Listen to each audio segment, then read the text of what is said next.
शिशु आश्रमर 49तम वार्षिक उत्सव पालित। जगतसिंहपुर बड़बजार स्थित शिशु आश्रमर 49तम वार्षिक उत्सव पालित हो जाइछे।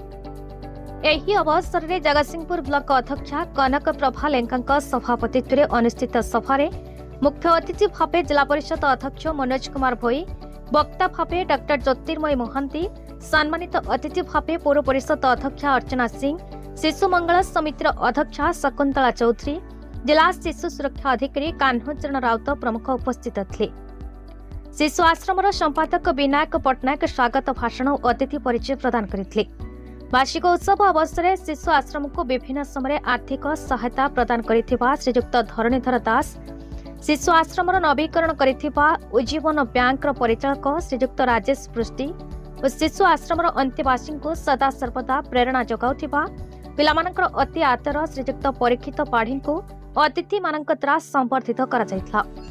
वार्षिक उत्सव उपलक्षे पिलामानक मध्य विभिन्न प्रतियोगिता कराई कृति प्रतियोगी मानक धरणीधर दास पुरस्कार प्रदान करा जायथिला। शिशु आश्रमर अध्यक्ष आंजनेय आचार्य धन्यवाद अर्पण करथिले। शेषरे शिशु आश्रमर पिलामानक पक्षरु सांस्कृतिक कार्यक्रम परिवेषण करा जायथिला।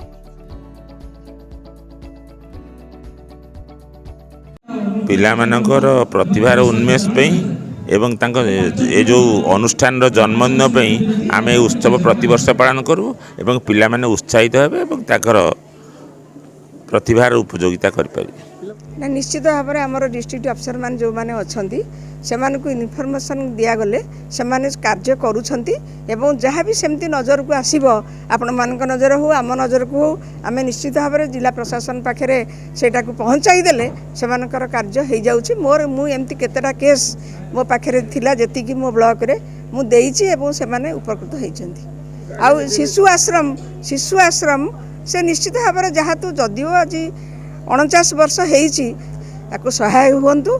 मु जेहेतु जड़े माँ तेणु माँ हिसाब से मुझे कहबी आम पिला माने भले रुहंतु। आमर एक्चुअली शिशु आश्रम रे मौलिक समस्या व्यतीत पिला मानकर सेमती किसी बेसी समस्या ना। तेणु जो मौलिक समस्या आसी आज जो मैंने अतिथि मैंने आसते ठीक भाव में उपस्थापन कराई और से प्रतिश्रुति देइछन्ति से सब मौलिक समस्या समाधान बहुत जल्दी करेंगे बोली। एक्चुअली शिशु मंगल समिति शिशु आश्रम जो निडी पिला अच्छा सब प्रकार सुविधा करने सब सतत प्रचेषा कर केते दूर सफल है तो आपण मैंने तार मूल्यांकन करेंगे। जगतसिंहपुर दीपक मोहंती रिपोर्ट, भारत न्यूज।